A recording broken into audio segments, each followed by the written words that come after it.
How did we gain our freedom? The American Revolution started when British Parliament insisted on taxing its citizens. There were many who disagreed and wanted freedom, so they decided to move. Over time, the 13 colonies were formed. The French and Indian War was the beginning of open hostilities between the colonies and Great Britain. With their victory, British Parliament decided to tax the colonies to reassert control and pay off the expenses of the war. These taxes were the prime topic of political conversation in the American colonies. What upset colonists the most was that they did not have anyone to represent them in British Parliament. Colonists began saying no taxation without representation. To resist taxation without representation, colonists agreed to quit buying imported goods from Britain. In March, a crowd of people and some British soldiers got into a skirmish. It became deadly when the soldiers fired into the angry mob, killing 5 unarmed people. The next link in the chain of events leading to the Revolutionary War is when the British attempted to impose the Tea Act. The colonists reacted with refusal to buy tea, even though the British were offering the tea at a very low price. They saw that the Tea Act was an attempt to monopolize the tea industry and to collect taxes. Attempts by the British to ship the tea to the colonists were met with refusal and threats. In Boston Harbor, 3 ships were allowed to dock, but before they would sell any tea, a group of colonists dressed as Native Americans stormed the ships during the night, tossing all the tea they could into the harbor. At the start of 1774, the Intolerable Acts came into effect. These acts included the Boston Port Act, Quartering Act, and the Quebec Act. The Intolerable Acts were enforced when the British government needed large sums of money for troops, so of course they taxed the new colonies. The First Continental Congress met on September 5th through October 26th of 1774 to resolve declaration issues. The famous rides of Paul Revere and William Dawes was done on the night of April 18th.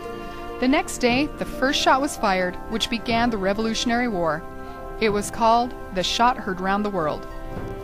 The year of 1776 started off right with the writing of Thomas Paine's Common Sense. This passage challenged the authority of the monarchy and the British government. Our nation celebrates its independence every year because Congress revised and debated the Declaration of Independence from July 1st through the 4th. It was publicly read for the first time on July 8th. However, the Declaration wasn't signed by everyone until August 2nd. The day after Christmas, Washington crossed the Delaware. This marked the beginning of Washington's defeat. One of the bloodiest battles happened on September 20th, 1777, where the British routed Anthony Wayne's troops. This battle became known as the Paoli Massacre. In order to keep the element of surprise, the British used only their bayonets on sleeping Patriot soldiers. One soldier had 46 distinct bayonet wounds. France and the United States signed the French alliance on February 6th, meaning that the U.S. had gained the loyalty of France during the wartime.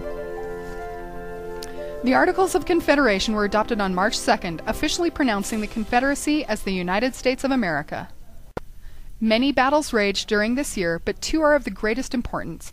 On September 15th, the French fleet drove the British naval force from Chesapeake Bay between Virginia and Maryland, and October 19th, Cornwallis was surrounded on land and sea by Americans and French, and then surrendered at Yorktown, Virginia. The war is at an end. All that remains is the paperwork. On November 20th, 1782, Benjamin Franklin, John Adams, John Jay, and Henry Lawrence signed the preliminary Articles of Peace between the United States and Great Britain, ending the war for American independence. The treaty recognized American independence and gave the United States a broad swath of territory east of the Mississippi. Finally, British troops forever leave the shores of South Carolina on December 14th. On September 3rd, 1783, in Paris, France, peace was signed at the Hotel de York, signed by Benjamin Franklin, John Jay, John Adams representing the United States, and David Hartley representing King George III. A small marker still stands, showing where peace was established and a nation created. Freedom is never free. It's always won with great leadership and great sacrifice.